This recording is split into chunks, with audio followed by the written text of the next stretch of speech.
Hello everyone, this is Matthew Frailey with BreakpointTrades.com. This is the intra-week technical analysis review of the markets. It is currently Wednesday, January 29th. As you can see, this newsletter is divided into 6 major sections. We got a lot to discuss. As you know, we had the FOMC day today. A bunch of earnings too from Meta, Microsoft, Tesla. We have Apple tomorrow.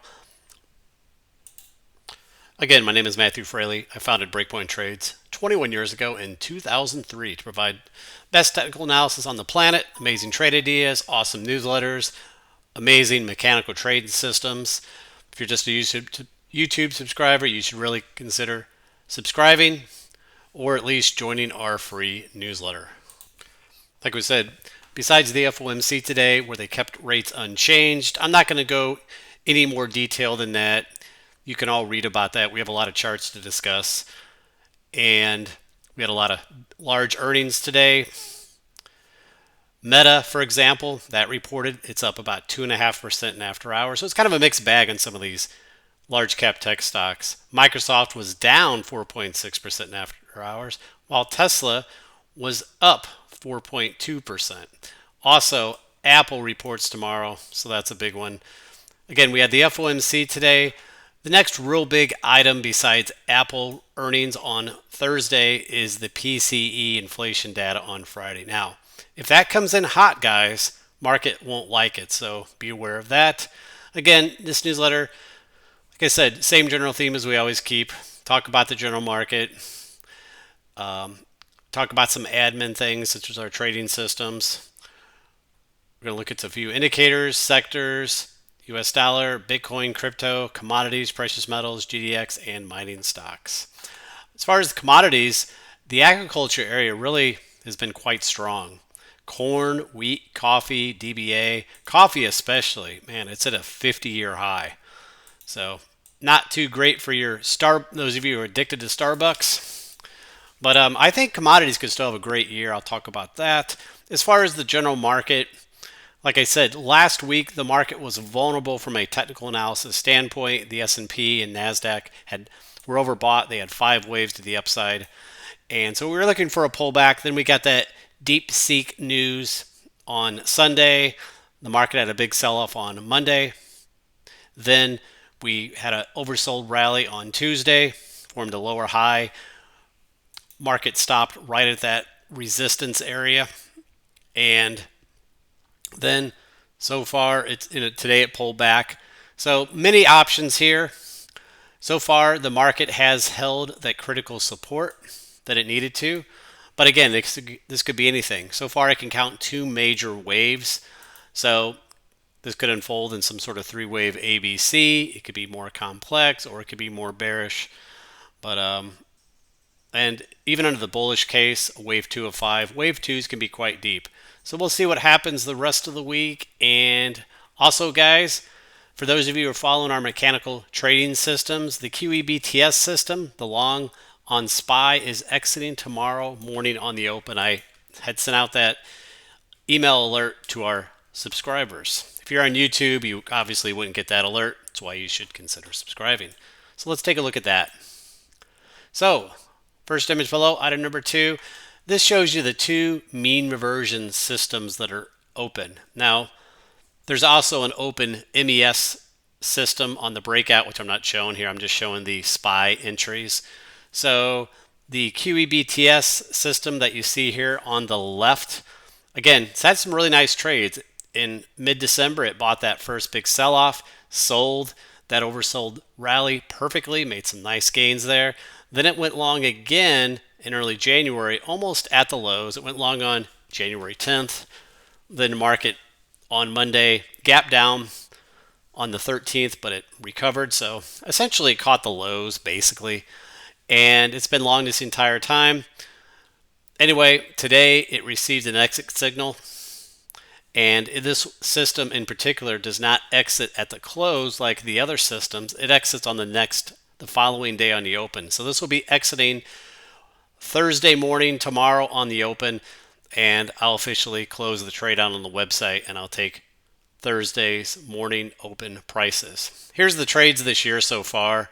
So here's the open QEBTS system. Remember, we took 50% off when it had the mean reversion trade, and we still have this open one. So currently this open trade's up about $367. Again, that's on $10,000.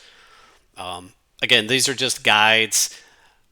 All of you have variant account sizes. So, I imagine some will do smaller and some may do $100,000. Who knows? Or others may do options or leveraged ETFs. It's really up to you, but that's what it's up. And we have the open breakout system. First entry is still down. It went long when the market was quite overbought, so not surprised. The system took a second entry on Tuesday, or on Monday, I mean, and that trades up nicely. So otherwise, here's how the trades are looking this year. I still think we're going to have quite a few mean reversion system trades this year. Last year, the system generated about 30 trades. I wouldn't be surprised if we see more this year because I think this year is going to be more volatile than 2023. So again, guys, like I said, the final QEBTS is closing tomorrow morning on the open. The breakout system is going to remain long here. It's got to stop. It's wide at the moment, but it's tightening up every day. Again, I'll keep you updated on that trade. Next.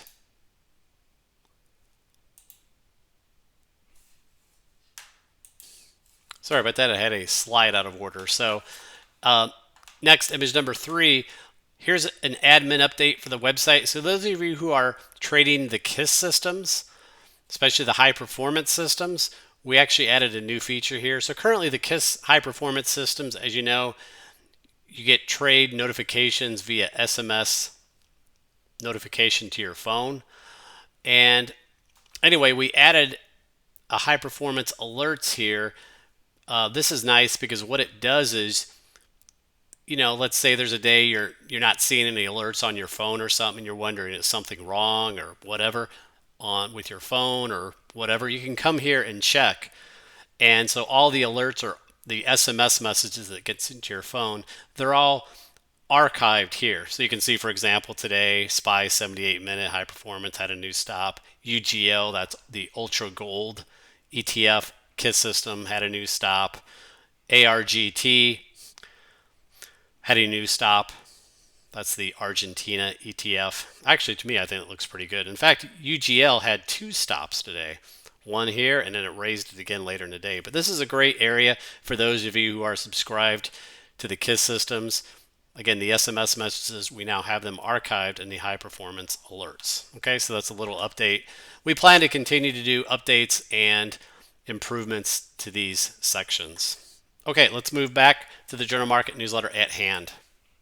So item number 4 shows the index sector table, what transpired today and this week. Again, following yesterday's nice bounce, we had a pullback. Remember, yesterday's rally basically rallied right into that resistance area, so not surprised.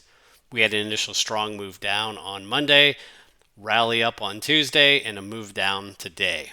Okay, so major index is down about 1/4 to 1.5%. For the week, everything's down pretty good except for the Dow. The Dow's been quite strong. Remember, the Dow doesn't contain a lot of those stocks like Nvidia that, have huge weightings.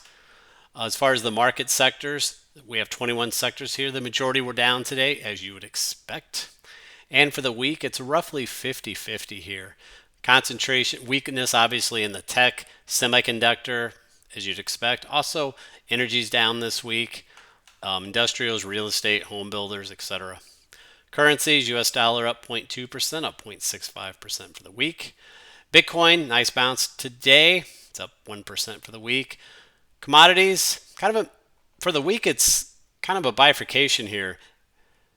Weakness primarily in the energy area, crude oil, natural gas, and then copper, uranium. But then the ag area has been showing strength. Agriculture up 2%, corn 2.1%, wheat 2.9%, coffee 5%, sugar 1.7%. Otherwise today, all the commodities were up except for crude oil. Precious metals, gold was slightly down while silver was up, and GDX, the miners, up 0.5%. Otherwise, they're down for the week. And as far as the bond market, pretty much no movement really in the 10-year 30-year Treasury yield, as you can see. They are down for the week, though. All right, so not much movement today despite the FOMC. Next, item number 5 shows the economic news calendar. Like we said, we had the FOMC today. Tomorrow, GDP, initial jobless claims, home sales, natural gas inventories, and obviously PCE and core. That's the big one on Friday, and then PMI. So that's potentially market movers if those come in hot. All right, let's look at some of these big cap tech stocks. So chart number 6, here's NVIDIA. As you know, NVIDIA got nailed with the DeepSeek. I showed this chart on Monday. It gapped down into this demand zone and the uptrend line from April of last year. And it did bounce here initially off the demand zone. Is that the low, or are we going to form a lower high? That's the big question. So we'll see. Little bounce so far off the demand zone. Nice rally recovery yesterday. Pulled back today again. It's got a lot of work to do. Market's still ultimately digesting all that DeepSeek, but chart definitely has got some work to do here. Definitely broken. Next. Image number 7, here's Meta. So remember, this was reporting today after hours, and this is currently up in after hours, trading up about 691. So for those of you who may have went long this a couple weeks ago inside this coil when I was showing it, you've had a nice trade. That's where I went long, and I went ahead and took a chance here and held it into earnings, even though that could be a crapshoot sometimes, just because I had some nice profit since I bought it within the wedge, had plenty of room. So that's working out. Next, image number 8, here's Microsoft. So Microsoft has rallied up off the lower end of the coil from early January. But with earnings, it is down pretty substantially, down over 4% in after hours. Currently, the last I checked, trading around 422. So, this did not pay to hold into earnings. And chart number 9, here's Tesla. Now, Tesla traded down initially, and then it's up in after hours, currently trading around 405 or so the last I checked. So, still holding in there. Ultimately, it's been kind of ping-ponging here between supply and demand zone. The last rally, week and a half ago, stalled at that supply zone. And chart number 10, here's Apple. So Apple's had a nice rally. It was quite oversold here near the 200-day moving average. To me, that was a good area to take a shot long. So it's rallied up here. Earnings are tomorrow after the close. Apple, didn't get affected by the DeepSeek AI stuff because, they don't have a lot going on there like some of these other companies. Okay, let's go and move on to the indexes. Chart number 11, here's the chart with the 5 key major indexes. The Dow at the top, which has been super strong. Pretty good rally off that early December or January low from January 13th. It's basically testing its highs. The S&P, again, sell off on Monday, rally on Tuesday, a little pullback. NASDAQ looks the same. And the Russell's still kind of chopping around here. Let's look at these individually. Here's the Dow Jones. So again, the Dow Jones, like I said, nice rally off that demand zone from a few weeks back. So it's up now in this little supply zone near the recent highs. Moving on to the S&P 500 chart, chart number 13, here's the weekly S&P. So far down 1% for the week. You can see, last week, it broke this little flag channel-like pattern. Pulling back this week at the low. So far, it's bounced off the broken trend line there. So still holding that critical support. Chart number 14, here's the equal-weighted S&P 500. Been showing this lately. So far, logically struggling a bit at the 61.8 fib retracement. Remember, I call that the master fib, or it's like a wrapper. Master fib. So logical pulling back off of that.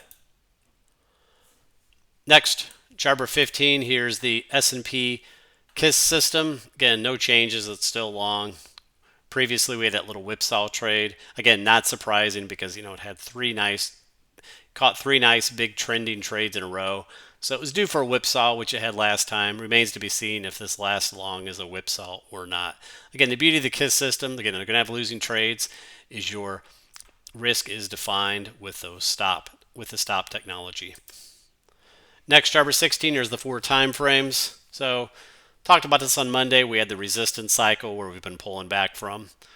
So we're in between ATRs here. We're above the ATR, I mean, quite a bit above. Again, choppy action here. We had to mark 13 last week on the 195 minute, which I said the market was quite overbought. So it was looking for a pullback regardless of deep seek or whatever. So far we've got this week.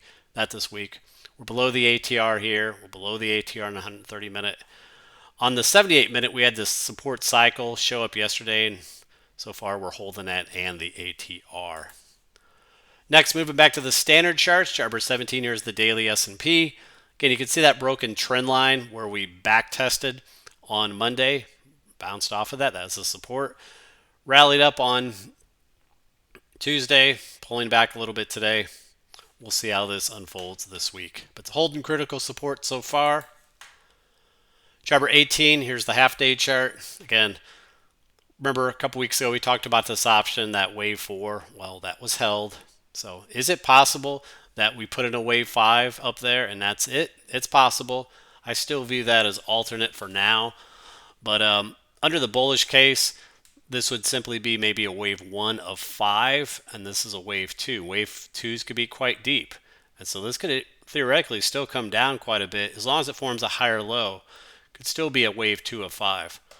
We'll see how this reacts rest of the week. Apple and of course PCE on Friday.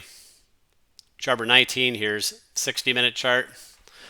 Remember the one I discussed last week. You had the 5 waves up coming into last week on Friday. So the market was due for a pullback. So we got that. So one option would be that's an A, lower high wave B, and we're working on a C. Now C could be a zigzag where C is lower than A, or it could be some sort of coil, something complex. We'll just have to see. Either way, critical supports are holding, but not surprised to see the pullback today off that supply zone. And chart number 20, here's a 30-minute view.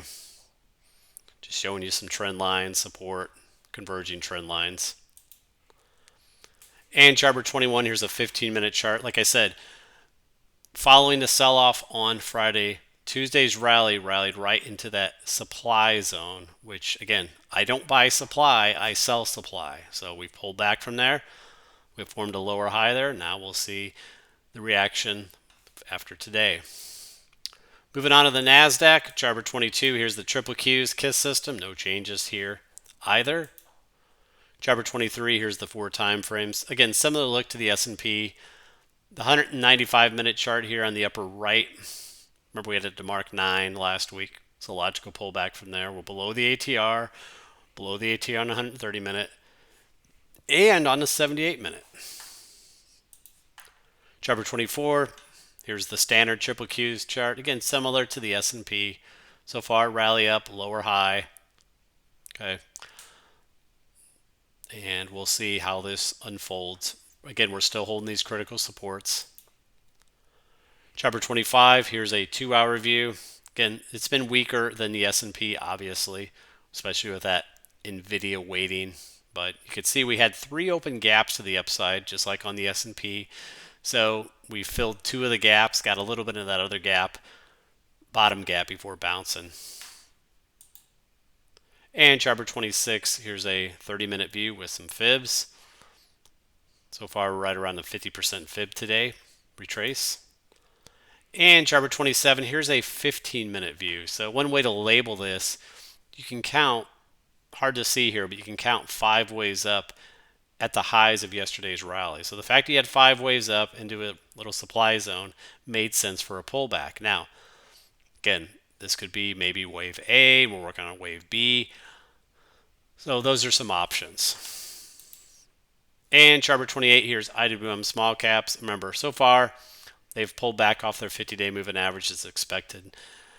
We'll see if this can form a higher low because we did have a symmetry break off that 200-day moving average. All right, guys. So that does it for the indexes. As far as market futures, let me just check on that for you. ES futures are up 20 points this evening. So far, we're seeing a nice bounce. Next, look at a few indicators. Chart number 29, here's the VIX. So VIX kind of just chopping around here in the middle of its Bollinger Bands. The Bollinger Bands are tightening though, so be aware of that. Jabber 30, here's the 60-minute view of the VIX. Remember, we filled those last couple gaps. Right now, we're kind of in no man's land here. But remember, last Friday, the VIX closed, filling that gap with MACD divergence, which played out for that big gap up on Monday. Jabber 31, here's that breadth indicator. NYSE common stock advanced decline, had that lower high versus the higher high in the S&P. Again, I showed that on Monday. And Jabber 32, here's the S&P versus the Indian market. Indian market continues to weaken. So just something to keep an eye on. There's been a pretty good correlation between these two over the years, so just something I'm monitoring. Reviewing the market sectors, Jabber 33, here's XOK Technology. Kind of an expanded megaphone pattern so far. Right now, struggling a little bit at these bunched up moving averages here. You have the 50-day, 20-day, and 9 all bunched up. Jabber 34, here's semiconductors. Obviously, big dump with that news. This broken trend line is now potentially resistance. If this does get another sell down, you got a larger demand zone below here, but very choppy action in this sector. Jabber 35, financials. Remember, they had a great rally off the demand zone in early January. That said, little spinning top doji today, a little overbought. Jabber 36, healthcare. Remember, really nice rally out of this downtrend channel. Bullish symmetry break, but pulling back now. Because of the symmetry break, though, the odds favor a higher low, so you might want to look for a buy entry on a intraday chart. Jabber 37, energy. So energy area, XLE has really had some V action. V move down from the November highs, V move up from the December lows into the supply zone, and it's pulled back. Again, I am favoring a higher low here, but right now we're right around these moving averages, right around the 200-day moving average. Jabber 38, here's emerging markets. Remember, they had a nice rally off that trend line retest a couple weeks back. Still struggling around here, but this area interests me. Jabber 39, here's yen. That's the Chinese 3X ETF. Talked about this last time. Got a 5-wave ABC pullback into that December low. It's had a nice move up off of there. The DeepSeek helped it as well on Monday. Little pullback today, though. And a stock in the Chinese sector that we've been highlighting is BABA. We talked about the 200-day moving average over a week ago. It's really been a nice trade. Black candle today, so it's off the highs, but really nice trade off of that area. Congrats if you took that. Moving to commodities, chart 41, DBC up slightly today. Again, it's had a logical pullback off that resistance area. Here's the weightings. Quite a bit of weighting in the energy area. Also, there's some treasury bonds in here too, so it's not pure commodities. Chart 42, here's DBC on the weekly. Again, still in this range that it's been in the last couple of years. Next, chart 43, here's the DBC SPY ratio. So again, commodities have underperformed the general market since 2023. That said, I showed this falling wedge back in December, which played out for a pop. It's pulled back, but I'm watching now for a higher low here and then rally up. I think commodities could outperform, so keep an eye on this. Chart 44, crude oil. Now, crude oil is still weak here. It's pulled back pretty nicely off that supply zone. Struggling to find support in this little demand zone. Now you have the 50-day below. Chart 45, natural gas, UNG. Remember, we had that major trend change in December when it finally broke and held the 200-day moving average. Previously, it stalled there all those times. But it's pulled back here nicely over the last couple weeks. To me, could be a low risk buy right in here now. Natural gas inventories are tomorrow, so be aware of that. Chart 46, copper. Trying to find a little support here. Kind of like an A move up, B wave, or a wave 1, 2, whatever. But trying to find some support here above the broken downtrend line. Chart 47, DBA continues rallying up. We've been showing this nice coil. Nice rally out of that coil. Remember, We were bullish on DBA back in last February, so these commodities have really run. Chart 48, corn, especially the ag area is really doing well. Here's corn. Remember, this broke out of that range resistance a few weeks back. Another nice day. Another one that looks pretty good is wheat. Wheat's trying to come off of an oversold condition here. Could add a trend line here, connecting this 5 resistance to this area here. This actually looks like a pretty good long. And finally, chart number 50, here's coffee. I haven't shown this for a while, but coffee, guys, new all-time high. In fact, I thought I had my other chart here, but I have a 50-year chart going back to the 70s. This is an all-time high. Probably not good news if you're addicted to Starbucks and go there all the time. So I drink coffee, but I make it at home. Next, moving to the bond market, chart number 51, TLT. So far, it's up 0.9% this week. It's bounced off that little support area. Chart number 52, here's TNX, 10-year Treasury yield. Still struggling around, trying to hold this little demand zone. 50-day moving average is below. Chart number 53, high yield corporate. Remember, this has been fairly strong. That's a positive for the market. Market likes to follow this. It's just chopping around here, but it did make a new high, taking out the December high, unlike the S&P. Next, chart number 54, Bitcoin. Remember, Bitcoin pulled back, but it bounced off that broken trend line, and it's up today. Chart number 55, there's the weekly view.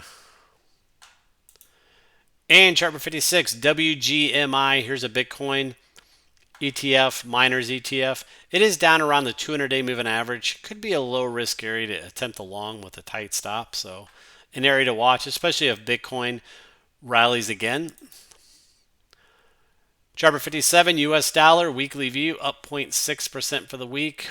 So a couple weeks ago, it pulled back from that supply zone. And here's the daily chart. So nice pullback from early January highs off that MACD divergence. Otherwise, kind of chopping around here. And moving to precious metals. Chart number 59, gold. Gold up 1% today. One view here, this could be forming some sort of maybe ascending triangle perhaps if we're to pull back again. Just something to be aware of. This could be, this could maybe pull back, form a higher low, would be a wave E. Then rally and finally break out. Just something to consider if gold pulls back in here. Chart number 60, here's one of the ETFs, GLD. Again, got pretty close to those recent highs. And chart number 61, silver. So silver had a nice day. Retesting this downtrend line. That's the critical area. If it can break this, I think that's an area, if you want to add to silver, that would be a good area. Remember, silver longer term, I think will eventually go up to $50 this year. So I think it's a good price. Chart number 62, GDX, the weekly chart, so far down a tad this week. The miners have been weaker than the metal, and you can see this just on the weekly. Chart number 63, here's the daily chart. Again, nice rally off the demand zone, but kind of chopping around here lately, but holding that 9 EMA. Some individual trades I've gave out in the precious metals is KGC. Talked about this last week, having resistance at 1080. Triggered yesterday, followed through today.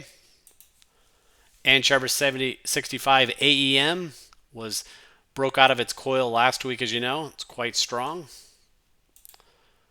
Here's another one I showed, EXK. It's a silver stock. It's trying to poke its head out of this downtrend channel. It's not as strong as those others, but volume's picking up here. You got the ratio trying to break. So this one's interesting. Finally, guys, moving to other trade ideas. So chart number 67, AZ Smart Cart. I said yesterday this looked poised to pop out. I posted this in my Monday newsletter as well. So triggered yesterday out of the coil. Nice follow through today. You could see the trend line break on the RSI. You could see how the moving average ribbon was pinched. You can see how the MACD had recycled all the way back to zero and was curling up, and it crossed today. So this looks great. We did a webinar on AZ back in October when it was around 260, 270. So it's up substantially since then. I'm hoping this sucker can pop to $10 short in the short term. Love to see some big news out of this. It completed a major financing of $30 million from Titan at a price of 640. So yes, below current prices, but not that far. And that puts a nice big support under it, I think. So both Steve and I hold a long-term investment in this. So, long-term, if they do everything we think they could do, this could be substantially higher over time. Next, driver 68, DOCS. Slight trigger today. Again, we haven't been putting out too many trade ideas lately. Driver 69, RKT. Talked about this the other day. You did have a bullish symmetry break here, so this does favor a higher low on a pullback. It's pulling back here, so you might want to keep an eye on this. I think it'll be a buying opportunity. And Driver 70, grinder. Steve had it in his newsletter last night. Didn't trigger. So, all right, guys, that'll do it. We'll see what happens tomorrow and, of course, Friday. Thanks for all your support, and take care, everyone.